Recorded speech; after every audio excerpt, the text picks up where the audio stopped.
Welcome back to the Transform Your Mind to Transform Your Life radio, podcast, and television show. I'm your host, Life Coach Myrna Young, and sitting in the guest chair today is Dr. Romie Mushtaq. Dr. Romie and I are going to be talking on the topic mindfulness techniques for stress management. Welcome, Dr. Romie. Myrna, thank you so much. And honor to meet you and your community. I don't take anybody's time for granted. So hold the intention that we are of service in this next, 45, 50 minutes. Oh, that's beautiful. Yes. That was one of, before I start, when I come in to the space, I always do a prayer. And, my prayer is that we will service someone and that the conversation that I'm having with my guests is going to change someone's life. So thank you so much for setting that intention with me.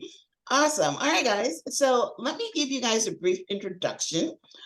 Dr. Romie Mushtaq is a board-certified physician, bringing together over 2 decades of leadership in neurology, integrative medicine, and mindfulness.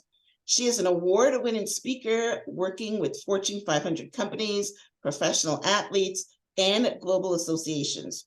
Her brain shift programs improve mental well-being and help to build a culture of wellness. Dr. Romie serves as Chief Wellness Officer for Evolution Hospitality, where she scaled a mindfulness and wellness program to over 7,000 employees. Her expertise is featured in the national media such as NPR, NBC, TED Talks, and Forbes.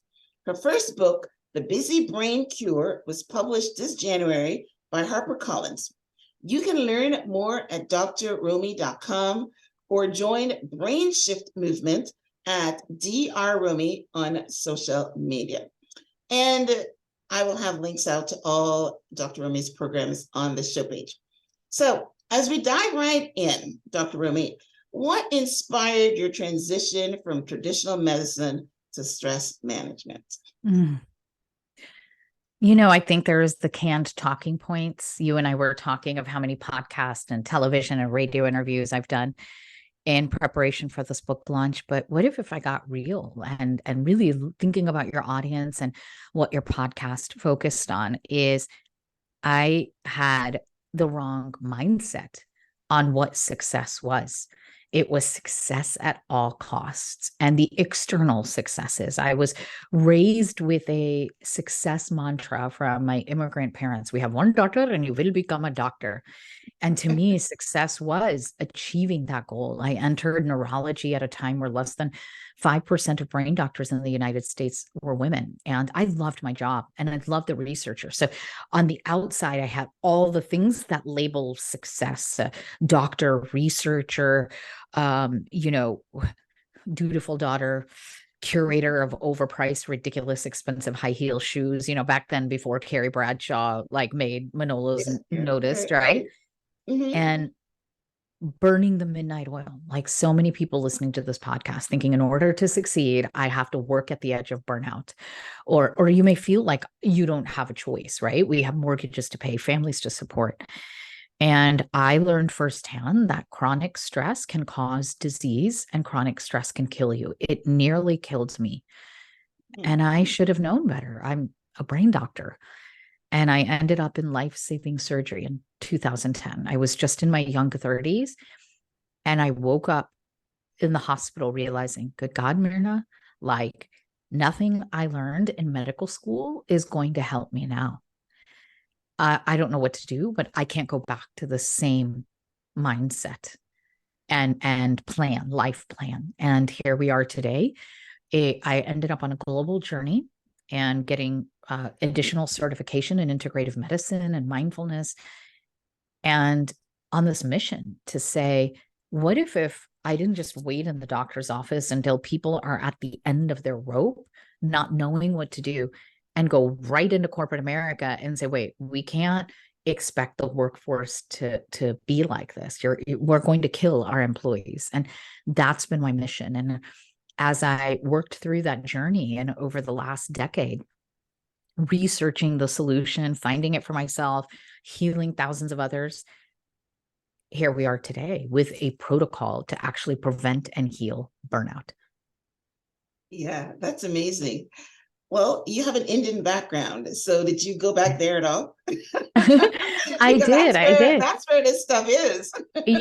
And thank you for recognizing that. When yoga and meditation originally came to the United States, now well over a decade ago, it was really culturally appropriated. And, there wasn't recognition of the Eastern Asian, South Asian traditions, the tribal communities throughout Africa, South America, that practiced breath work and chanting and holistic medicine, and that is what integrative medicine is. And thank you for that. Yes, my journey took me globally to learn, including, yes, the yoga and the Ayurveda of the background of my people. It started from my aunties. I talk about in my book when I have a busy brain, the judgmental voice of my aunties that helped raise me, right? And I remember I was resting at my parents' home, back to my childhood home after surgery, and my aunties coming to visit me and then really looking at me, Myrna, and saying, it's like the lights are on and nobody is home. What happened to our little Romie? So anybody that's watching us or listening right now, I want you to ask yourself, is there somebody in your life that you work with in your family that like the lights are on and nobody is home? And that's who you and I are here to serve today. And it may be the listener, you, and you're not alone. And it was that auntie, one of them, that handed me a cassette tape. I'm like really aging myself, but they hand me a cassette tape of these Sanskrit chants. I had no idea what I was listening to. And they were like, listen and repeat. And I started to do that. And my post-operative chest pain started to feel better. And I was like, what's this? Like, oh, cool. My auntie's got wisdom. Oh, and that kind of just started the entire journey. Yeah, that's a good journey, and one of my very first books that I read to start me on this personal development journey was Robin Sharma's book, The Monk Who Sold His Ferrari. And his story is very similar to yours. A lawyer had a heart disease, and then he went to the monks in the Himalayas, and that started his journey. That started mine. So yeah, I mean, you've got to look after yourself. It's very, very important that you manage stress and you manage yourself. Go ahead. I agree, Myrna. It's Robin and I share a similar story, but that was back then when you didn't talk about these things as success-driven professionals like you and I did. It is now 2024 when you and I are doing this podcast, and the pendulum has swung the other way, where people are like, oh, good God, Dr. Romie, please don't tell me to eat berries and breathe and watch another cute video of puppies hugging babies to tell me this is going to cure burnout. Like, please give me something tangible and real. And I think that's where we are today. Yes, that's good. All right. So, how does mindfulness help manage stress? I know, but let's say someone is listening that never even heard the word mindfulness. Can you tell us what that is and how we can use that technique to manage stress and burnout? I think I want to say this in a twofold answer. And I really want to have compassion, because early when my TED Talk went viral and I talked about mindfulness and meditation and the role to heal burnout, I started to teach companies how to meditate and mindfulness and mindful leadership. And this was in the pre-pandemic world. And what would happen is people would come to me, Myrna, and say, I've tried to meditate and I can't shut down my brain. What's wrong? I'm failing at meditation. And there is no failing at meditation. And so the second part of this answer is, I'm here to help people's brains that have been trying to do your incredible mindset work, that have been trying to meditate and practice mindfulness. And they're like, what's wrong with my brain? And I consider that the busy brain. And so we tell people, let us help you heal the busy brain so you can practice mindfulness, that present-centered awareness, and being able to control the channel of your brain of what emotional regulation looks like, and how you can deal with the day after day, the busyness of our world. So I think it's a twofold answer that we can break down. And it's really important to start with the busy brain. Yeah, that's actually good. It's really interesting. My sister just finished cancer treatment. Mm-hmm. And I'm basically telling her that there's two modes to cancer, where one it's random and one is your lifestyle, right? So I said to her, I believe it's lifestyle. So I think that you should start meditating and that. And she says to me, I can't meditate. And my brother calls me last night of all things and says, I hear you meditate and I'm waking up after 3 hours and I can't sleep. And I want to learn how to meditate. So I love that. Yeah. Well, so let's talk about, there was so much beautiful. First of all, my prayers and blessings with your sister. In the world of integrative medicine, we don't pick either or, it's both, right? So yes, whatever type of cancer it is, and if God willing, there's surgery, radiation, chemo that can help. Yes. And all of the holistic treatments and lifestyle management. So we do know changing nutrition once someone is able to eat is so helpful. The role of acupuncture, the role of Reiki, and all these global modalities, including meditation, to help minimize post-surgery pain, post-chemotherapy side effects, et cetera. So all of that is true. I want to say both are. And yes, for your brother waking up in the middle of the night, that's exactly one of the symptoms of busy brain. Difficulty focusing, feeling anxious. That's basically his mind can't shut down. Yeah. Perfect. And difficulty falling asleep because your thoughts are racing, or waking Right. up in the middle of the night. And I specialize in, what do you do when you can't meditate? Because if somebody has a busy brain or these ruminating, anxious thoughts, and we tell them to sit down and meditate, it's only going to make it worse. And I call it spiritual shaming or psychological shaming. Well, Romie, how come you can't sit and meditate? You must be doing something wrong, that you can't turn off the negative thoughts or the imposter syndrome or whatever before you go to bed. No.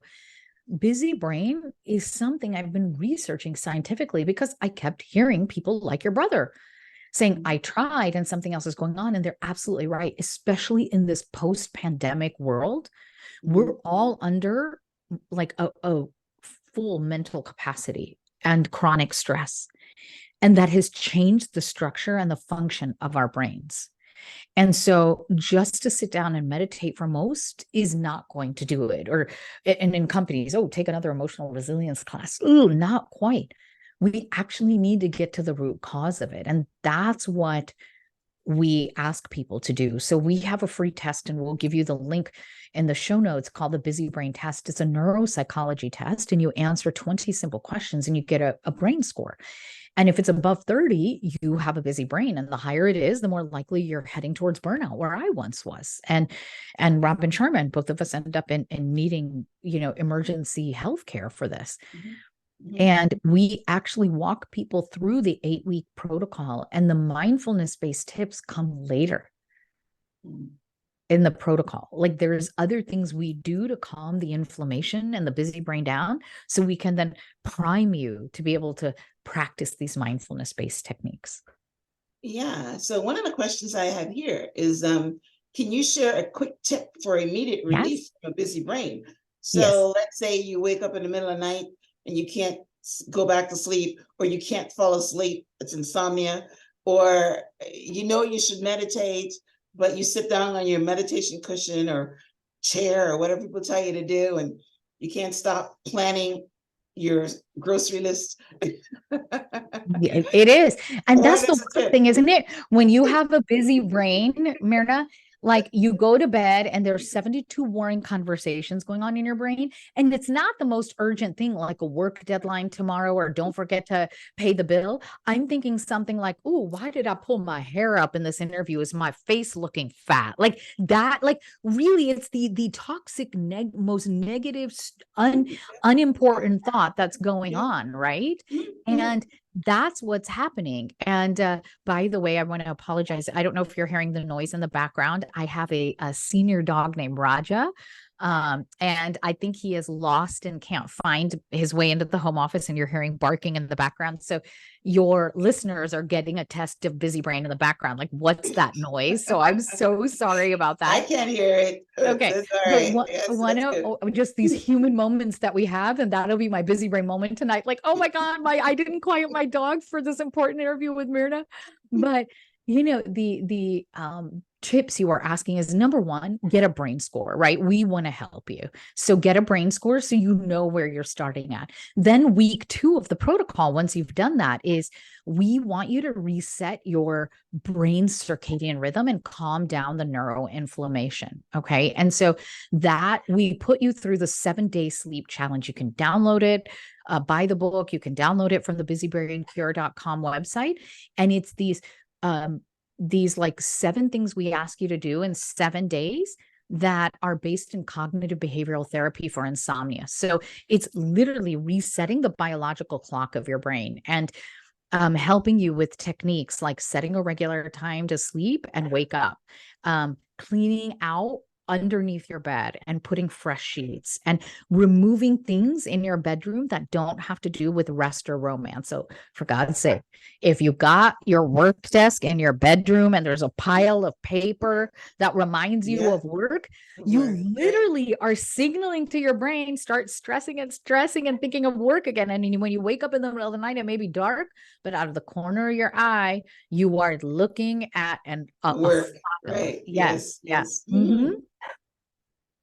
Yeah. So those are good things. Yeah. Now I heard, I'm going to push back here a little bit, because we know that we have 60 to 70,000 thoughts every day. So is not considered a busy brain, or you're taking it higher than that? No. I mean, that's normal to have like a lot of thoughts and subconscious thoughts, right? It's how we react to those thoughts that matter. That's not what's a busy brain. A busy brain is you have a pattern of inflammation in your brain that's causing these 3 symptoms. We took 17,000 people who took our test, and what was happening? They were waking up in low energy and needed excessive amounts of caffeine or stimulants to keep going. So you're dependent on stimulants to go all day. And then you have multiple browser windows open in your office and in your brain, and you're feeling anxious. You can't focus and you're anxious. And then when you try to sleep, you have insomnia. You're tired and wired, but you have difficulty falling asleep or staying asleep. So anxiety, difficulty focusing, and insomnia, that's a busy brain. All right. I'm glad I asked the question, because I'm thinking everybody's brain is busy. No, so that's the ruminating anxiety. That's a part of a busy brain, right? Because when you brain shift and you get your score back down under 30, I mean, people start feeling better within 2 to 3 weeks of starting our protocol, because we've restored their circadian rhythm. We've given them that. They're having a full day of thoughts, but you can regulate it. You know, in this moment, what's the most important thing to do. Right. Okay. That's awesome. Right. Okay. Yeah. I'm glad you asked. Yeah. So we don't judge thoughts. That's mindfulness, right? But what I'm helping you do is, when people have a busy brain, everything feels like a code red emergency. Okay. So that's what you're calling the busy brain. All right. So that's amazing. All right. So we were talking about, mindfulness techniques to meditate and for, falling back asleep or insomnia or whatever. But on the flip side of that, we are talking about stress management and burnout. So is it different? Are the mindfulness techniques that you teach to help manage stress, is it different from what we've talked about so far? Yeah. So, what happens is we talked about, like, the brain shift protocol is an 8-week protocol to, restore the brain to normal functioning out of chronic stress and burnout. So the first thing is to heal the sleep, then hormones, and markers of inflammation. And then in week 4 of the protocol, we introduce something we call brain pause. These are specific daytime and evening techniques to help you practice mindfulness and present-centered awareness when you're like, hey, Myrna, Dr. Romie, that quieting my mind and trying to meditate is not working because I have a busy brain and all these ruminating anxiety thoughts. And during the day, we actually found in the research that if sitting and quieting your brain wasn't working, then to do a couple of things. One is we actually introduced sound healing and the power of sound healing. Now, it's called sound healing in the medical psychology literature in America, but the concept of music healing is a global ancient healing tradition that I want to honor that spans every nation and religion and tribe, for centuries. So one, I want to recognize that modern day sound healing, as it's been studied, it first came into my awareness as a neurologist, believe it or not, back in the 1990s, was they were studying the effect of music therapy when people had a stroke and brain cells had died, and you needed to teach them how to move their arms or talk again. That people that had a certain type of music or sound healing were more likely to regain this function back. That's the power of music. So what about for a busy brain? The idea was, excuse me, sorry, to use binaural beat sound healing, where you're using headphones to listen to a certain frequency of music. And that can actually help bring your brain back into focus. And it's a mindfulness technique, right? So we found that practicing this one technique, and we discussed several of them in week 4 of the protocol, or chapter 13 of the book, can actually help us be mindful and reduce the stress and refocus during the day. But the key is you have got to get your sleep rhythm back in check. Mm-hmm. Yeah. Well, that's exactly what I told my brother, that, sleep is very, very important. Yeah. And Yeah. I have a problem with sleep myself, being a menopausal woman, but Yes. I make sure that I use some sleep aids to get me Absolutely. to sleep. So thank you for bringing that up. I was about to say that for you and your brother, one of the tricks and why we've had so much success with the brain shift protocol and the busy brain cure is we actually check labs in men and women, and it's really important. So first, in the protocol, we recommend a couple of natural holistic supplements that are non-addictive to get people away from using alcohol, which is a big majority of the American population, or using prescription sleeping pills that are addictive from the doctor. And so we recommend 5-HTP, 5-hydroxytryptophan, and magnesium glycinate. They are in the book, and they're very helpful to fall asleep and stay asleep.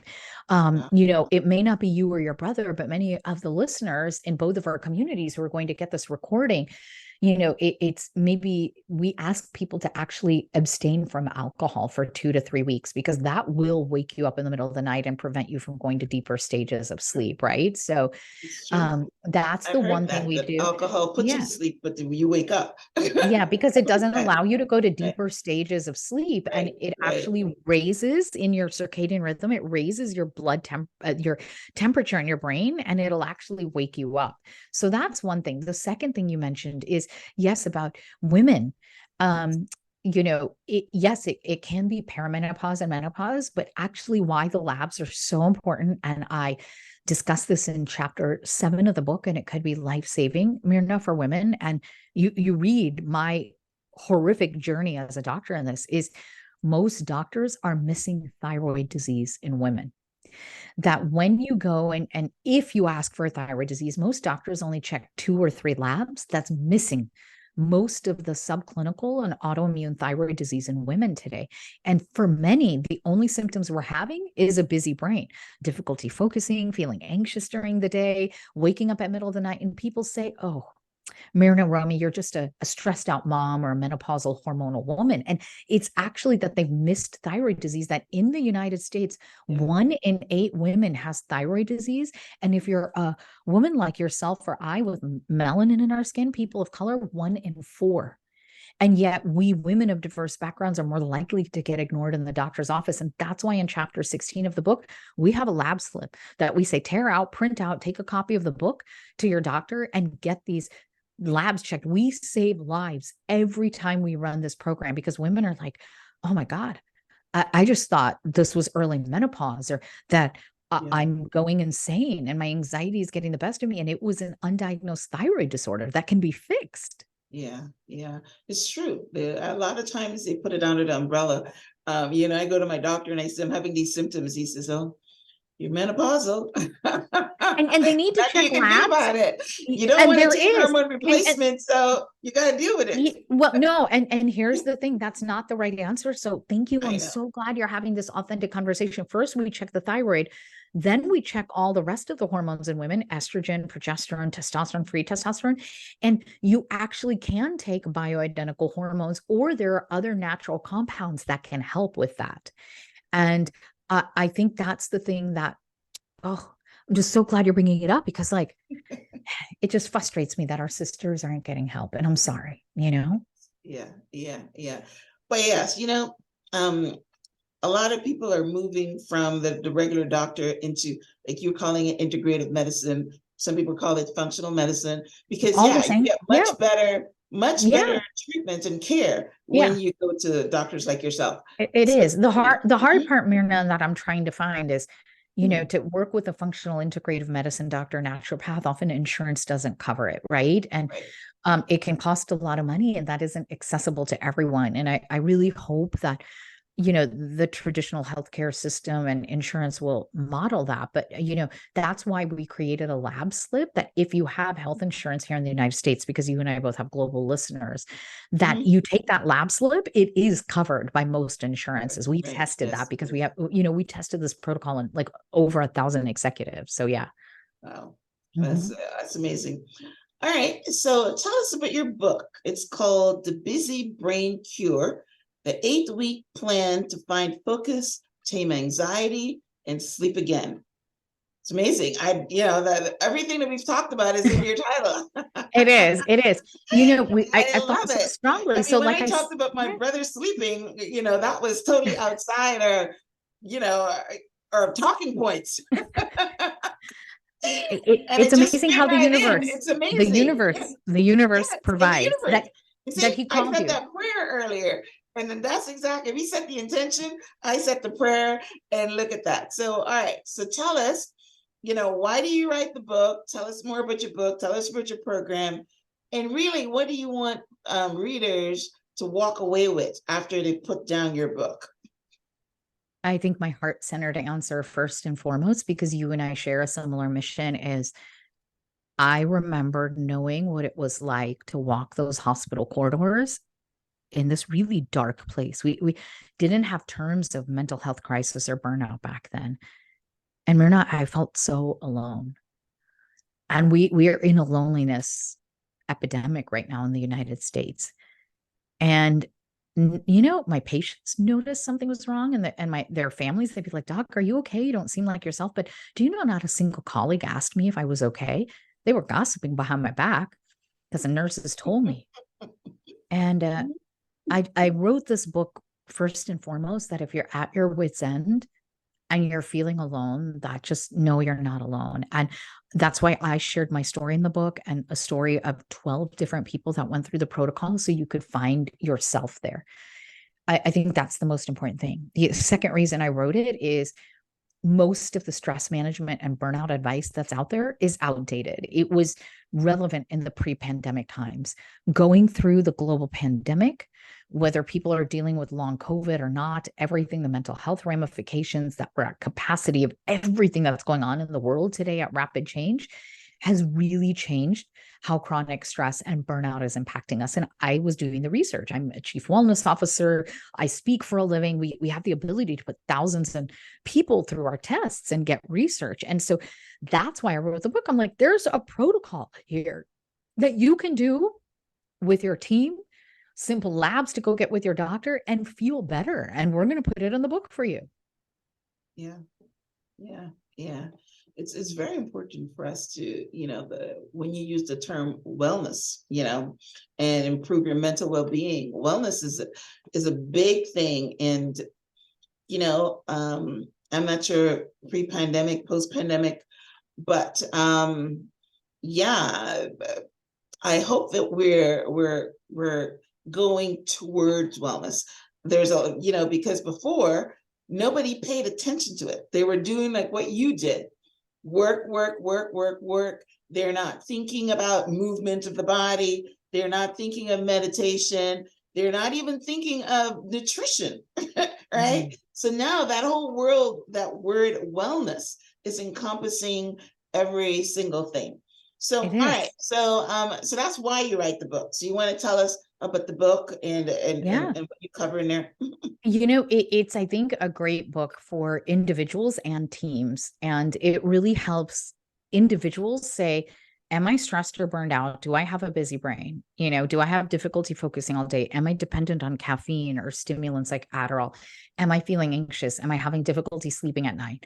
But it also helps companies understand what it's like to build a culture of wellness. So in the book, in section 1, I tell my story, I break down the science and introduce the busy brain. In section 2 of the book, that's really meant for the science geeks that are listening and also for your primary care doctor. I actually go into the medical research of the 5 key areas that are affected when we're burned out. S is for sleep or circadian rhythm. H in the shift is for hormones. I is for markers of inflammation. F is food as fuel, how we use that to help heal burnout without going on a diet.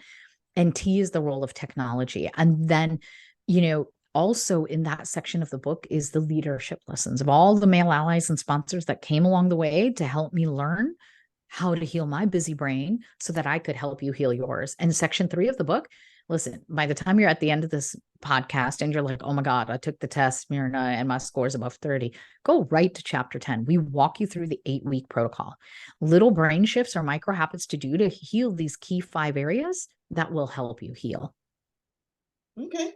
That's amazing. Yes. Yep. I think I'm going to get a copy myself. I don't think I have a busy brain, but I love learning.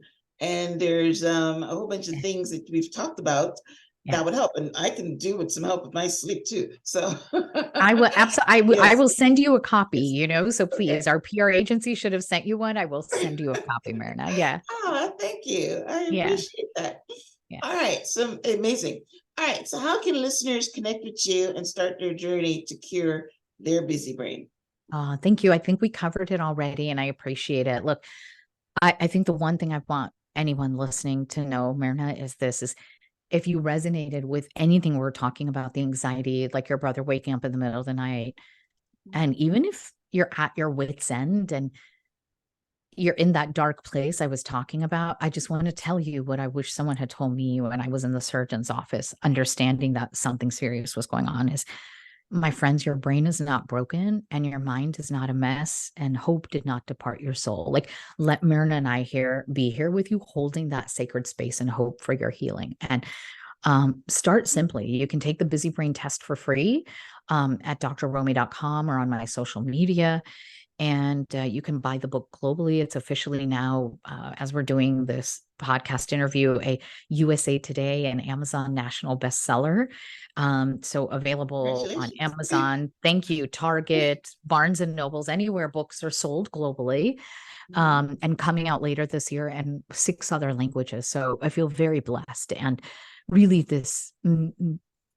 we're here with these resources to help you. So you can go back to finding and doing what you hope for in your life and not allowing your busy brain to get in the way. Yeah. Well, we started off talking about, the brain and neurology. And yes, the brain controls everything. So if you've got a busy brain and you're anxious and you're anxiety and, can't sleep well and all that, it's going to impact your health, and it's going to impact your health in a bad way. So, as Dr. Romie says, the T is for technology. So there's tools that can help us now. We've come a long way. We've come a far way. So, yes, the Western hemisphere now is, most people know about meditation, and people are trying to do it. They're not doing it as the gurus, but they're at least attempting to do it before nobody knows what it was all about. But yeah, if you've got a busy brain, then you can't meditate. So, so Dr. Romie is, she is giving us the tools in her book and on her website to make a dent into that. So thank you, Dr. Romie, for coming on the show and for inspiring us and for your passion. I love it. Honored to be of service. Yes. And please reach out. And I look forward to hearing from you and your community members when this podcast goes live and being of service. It's so important for me, especially to help women and, find their way forward. So please stay in touch. Yes, definitely. Well, yes, we'll link out to you. You have a Facebook group, correct? No, I don't. We don't. I have a page on Facebook, but no, we don't, because this is medical things and we don't want people talking about private medical All things. So right. Okay. yeah, All right. I'm Yes. on Instagram, LinkedIn, X, Mhm. or formerly known as Twitter and Facebook, but no, we don't do that. When people take the Busy Brain test, they will be invited to subscribe to our newsletter. And then typically monthly, we hold what we call brain trust calls, and I'm on call live answering people's questions. And that's how we handle that. Okay. Well, that's beautiful. Thank All you. right, guys. Well, listen, this was a very inspiring conversation with Dr. Romie. I love bringing you quality guests and bringing you information so that you can, change your mind, transform your mind to transform your life. And this conversation was, life transforming. Yeah. So once you can, get rid of your busy brain, learn to meditate, sleep better. Thank you so much for the tip on the thyroid. I've been thinking, that something is wrong with my thyroid, but my tests come back, good. But maybe they're not looking for what you said that they should look for. So when I get your book, I will definitely. You said you could tear out something. There it is. It's right there in chapter 16. And Yes. we have a supplemental website, thebusybraincure.com, in my website, that you can even download the labs. And if your doctor won't do it, we've partnered with Rupa Health, and people can get their labs checked that way as well. We have the entire panel there online. So ways for everyone to do it. Yes, that's beautiful. So I'm definitely going to do that myself. So that's amazing. Well, listen, all right, guys. Well, listen, thank you for tuning in to this week's episode of Transforming Your Mind to Transform Your Life. Thank you, Dr. Romie, for being on the show. I'm going to have a transcript of my conversation on the show page, which is blog.myhelps.us. And there I will link out to Dr. Romie's book, which is called The Busy Brain Cure. And like she said, you can pick up a copy on Amazon or wherever books are sold. Follow her and continue getting some information. Pick up a copy of the book.